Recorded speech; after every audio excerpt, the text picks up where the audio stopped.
Sir, Mughal empire बहुत ही great empire था, जिसके बादशाह पूरे हिंदुस्तान जैसे बांग्लादेश, हिंदुस्तान, पाकिस्तान, अफगानिस्तान तक के उनका बॉर्डर पहुंचता था। तो इतने बड़े बादशाह के दरबार में क्या किसी आम इंसान की जाने की परमिशन थी अपने शिकायत को लेकर के? देखिए, ये बात हम लोग जाते थे और इसके कई कई रेफरेंस मिलते हैं, सबूत मिलते हैं। अच्छा। जैसे कि मोतमिद खान की किताब है जो जहांगीर के दरबार में थे। जहांगीर के जमाने में इकबालनामा जहांगीरी किताब लिखा, उसमें ये बात मिलती है कि एक लोहार, कल्याण लोहार नाम था। अच्छा। कल्याण लोहार अपनी ही जाति की एक औरत पे आशिक था और चाहता था कि इस विधवा औरत से शादी कर ले। अच्छा। लेकिन वो लोहार औरत उसको भाव ही नहीं देती थी। अच्छा अच्छा। ठीक है। और ये उसने मुकदमा कर दिया जहांगीर के दरबार में कि मैं इस लोहारन से शादी करना चाहता हूँ, लेकिन ये शादी ही नहीं करनी देती है, इसकी इजाजत नहीं देती है। तो जहांगीर ने उस लोहारन को बुलाया और कल्याण लोहार को बुलाया। ये बात मोतमिद खान की इकबालनामा जहांगीरी में मिलती है और दूसरी किताबों में मिलती है।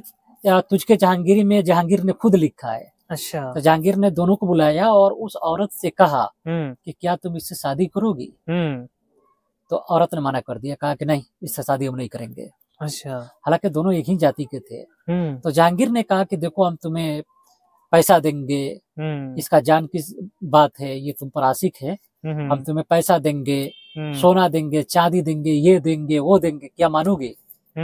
औरत ने कहा नहीं, हम शादी नहीं करेंगे। एक औरत को इस बात की इजाजत थी कि वो शादी करे न करे। अच्छा। उसे एक एम्पेरर भारत, पाकिस्तान, हिंदुस्तान, बांग्लादेश, अफगानिस्तान का पूछ रहा है और निहोरा यानी रिक्वेस्ट कर रहा है कि क्या आप शादी करोगे? पैसा, रुपया, सोना चांदी सबका झांसा दे रहा है। लेकिन वो कल्याण लोहार से शादी करने की लोहारन तैयार नहीं हुई किसी भी कीमत पर। अच्छा।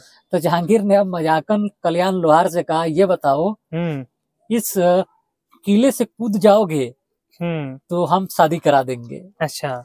ये तो मजाकन कहा था। जहांगीर ने लिखा है कि हमने मजाकन जैसा ही कहा वो कूद गया। अच्छा। वही था और कूद के जान दे दी। अच्छा। तो जहांगीर को इस बात को बड़ा अफसोस हुआ।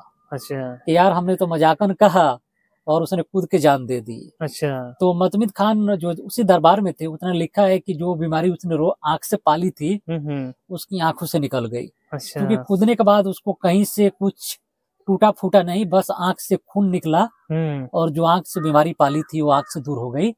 और ये बात को प्रोफेसर फरहत नसरीन ने भी लिखा है दी ग्रेट मुगल में। अच्छा। कि कल्याण लोहार को मुगल सम्राट जहांगीर ने उसको इलाज कराने के लिए, मेडिकल कराने के लिए आसफ खान, जो उनका सबसे बड़ा सेनापति था, उसको दिया कि आप ले जाइए अपने अस्पताल में, उसको जाके इलाज उलाज कराइए। लेकिन कल्याण लोहार की जान नहीं बची। तो ये आम लोग जाते थे दरबार में, इसके कई सबूत मिलते हैं। अब बात समझ रहे हैं ना? अगर उसमें कल्याण लोहार नाम नहीं लगता तो आप ये भी नहीं जानते कि वो नीची या पिछड़ी जाति से आते थे। अच्छा अच्छा। आप समझ रहे हैं ना? जैसे सोसाइटी का नॉर्म्स है, इसलिए हमने कह दिया, आप बुरा नहीं मानेंगे। राइट। तो दोस्तों, आपने देखा कि कैसे मुगल एम्पायर में भी आम औरतों की भी अपने पार्टनर चुनने की पूरा हक था, उस पर बादशाह भी दबाव नहीं डाल सकता था। तो मुगलों की एक जस्टिस है जिसे अप्रिशिएट किया जाना चाहिए। हर इंसान में कुछ तरह बुराइयां होती है, लेकिन जो अच्छाइयां हैं उसे अप्रिशिएट किया जाना चाहिए। एनीवेज, आप इसी तरह का नायाब और यूनिक वीडियोस देखने के लिए जो इंटरनेट की दुनिया में आपको कहीं नहीं मिलेगा, इस प्लेटफॉर्म पर देखने के लिए इस चैनल को सब्सक्राइब कीजिए और इस वीडियो को जरूर शेयर कीजिएगा। Thank you so much. Thank you so much.